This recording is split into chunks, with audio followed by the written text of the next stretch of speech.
Hey everyone, my name's Kit. Welcome to Chicago Reacts. So grateful to have you here. In our last adventure, we saw Goku and Superman sign a peace treaty to work together against... wrong video. I'm sorry. In our last episode, we ended with Catherine the Great ascending to the throne of Russia. She is now in charge. And the thing is, this should be a fun video, so be sure to enjoy this video with us. History of Russia, Part 3 by Epic History TV. But speaking of which, hey, if you hadn't had time to check it out yet, subscribe to Chicago Reacts Movies and TV. That link is in the description box below. It's our other YouTube channel where we're reacting to movies and TV. Did you know that myself and my good friend Jerry Vassalatos, we actually reacted to Death of Stalin?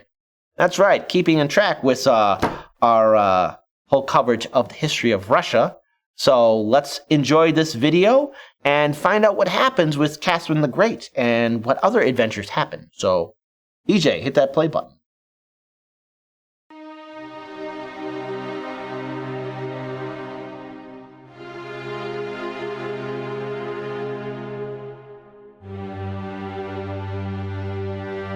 In the early 1700s, Peter the Great's reforms put Russia on the path to becoming a great European power.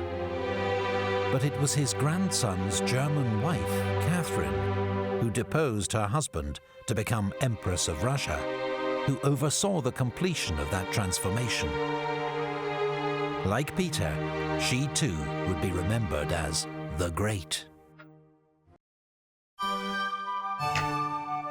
Catherine the Great. Catherine was a student and admirer of the French Enlightenment, and even corresponded with the French philosopher Voltaire. She reigned as an enlightened autocrat. Her power was unchecked, but she pursued ideals of reason, tolerance, and progress. Already liking her already? Okay.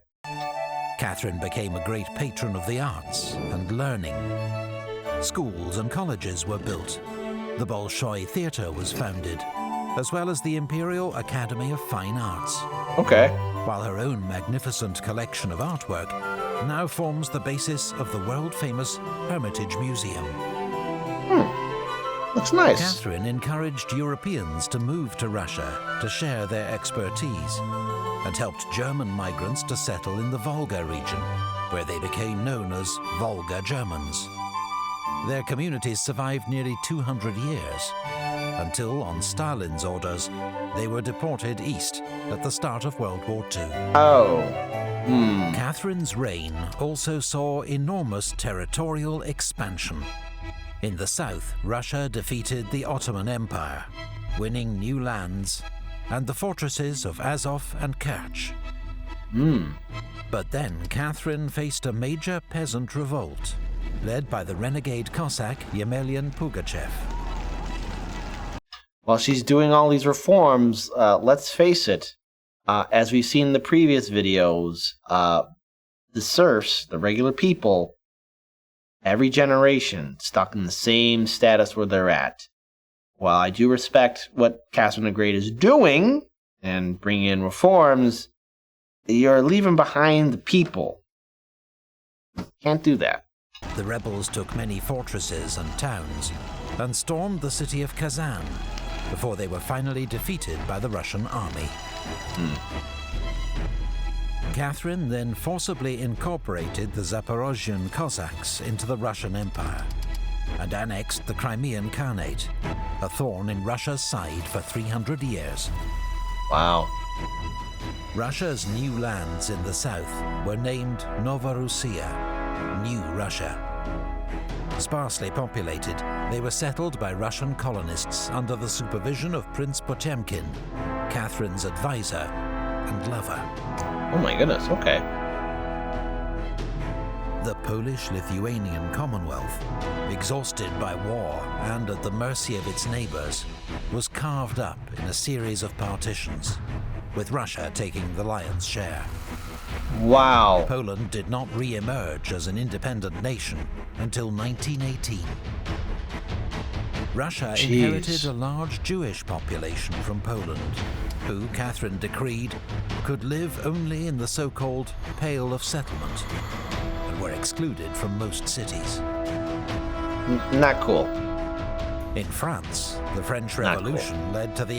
See, again, I'm not on board with... we have to remember, we are looking at this through our perspective, and subjugating people, separating them from opportunities, I'm not for that. That's, again, absolute monarchies. They're tyrants, they're dictators. Again, while Catherine is bringing in reforms, she's only bringing in reforms towards people that she favors.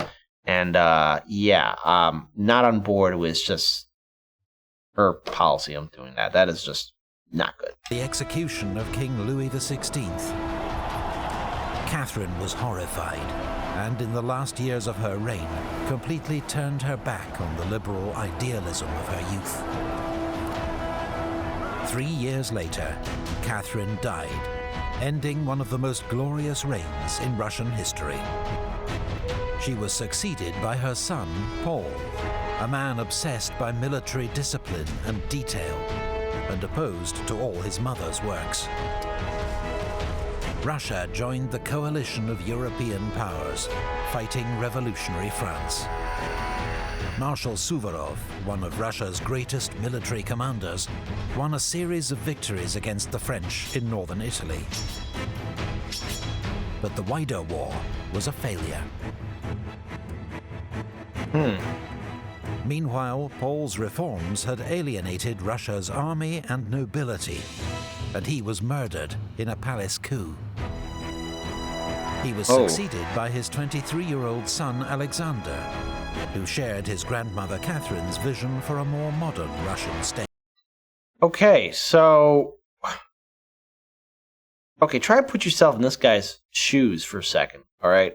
You see your dad get shot and killed and murdered, and then you take the throne. That has to be weighing on your mind of making sure you build your alliances not only within your country, with the various people who have influence, but also keeping aware of the dangers outside your country. That I can't even imagine what that would be like. You know, you ascend the throne, and you got to realize, like, a few days ago, your dad was still like, wow, that is incredible. His advisor, the brilliant Count Mikhail Speransky, reformed administration and finance.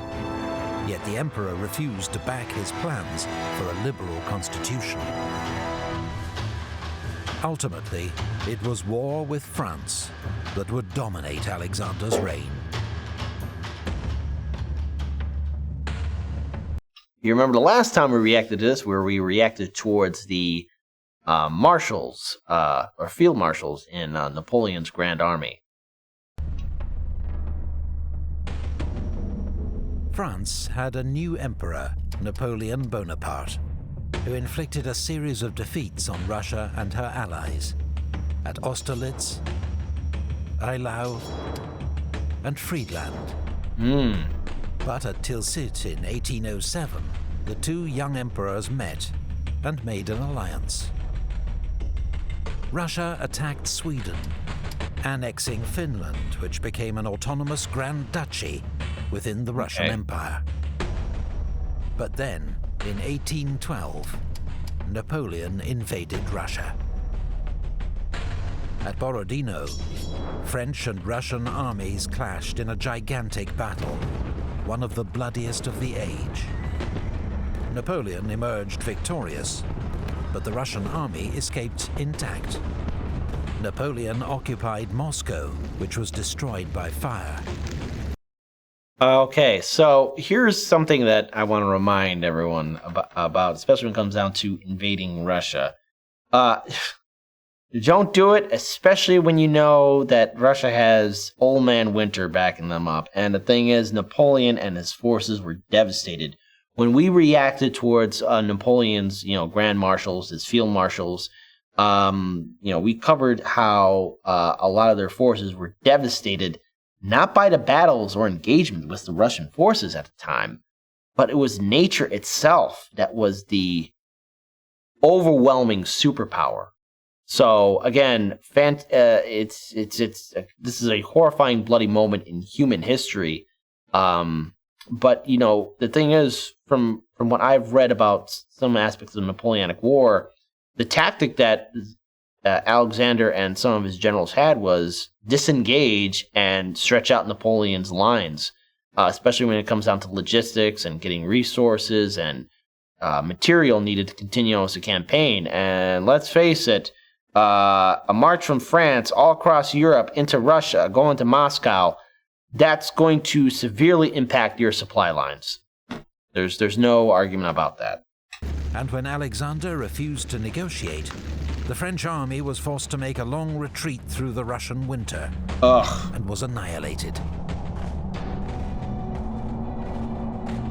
Napoleon had been dealt a mortal blow, and Russia, alongside Prussia, Austria, and Britain, then led the fight back, which ended in the capture of Paris and Napoleon's abdication. At the Congress of Vienna, as part of the spoils of war, Alexander became King of Poland.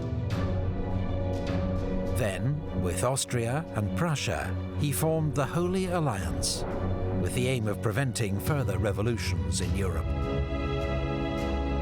Good luck with that, guys. Hindsight's 20/20. It ain't gonna work. Meanwhile, in the Balkans and Caucasus, Russia had been waging intermittent wars against the Ottoman Empire, Persia, and local tribes. The frontier had been pushed south to incorporate Bessarabia, Circassia, Chechnya, and much of modern Georgia, Dagestan, Azerbaijan, and Armenia. But the peoples of the Caucasus bitterly resisted Russian rule. Russia's attempt to impose its authority on the region led to the Caucasian War, a brutal conflict fought amongst the mountains and forests that would drag on for nearly 50 years.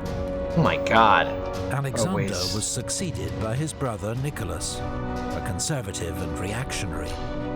But parts of Russian society had now developed an appetite for European-style liberalism, including certain army officers who'd seen other ways of doing things during the Napoleonic Wars.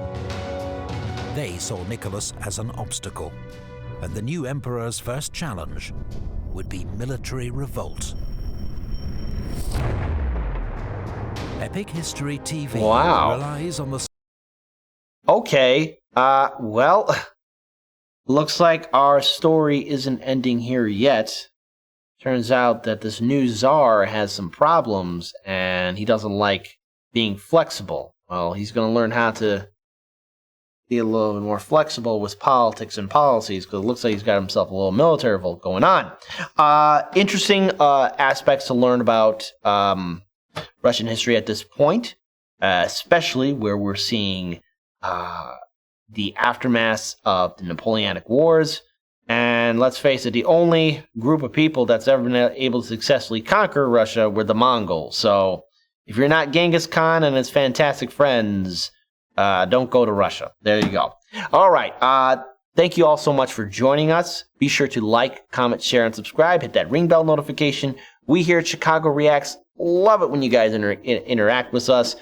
So if you got a fun video you want us to react to, we'll just type it in the comment section below, and we'll get to it as fast as possible. Take care, folks.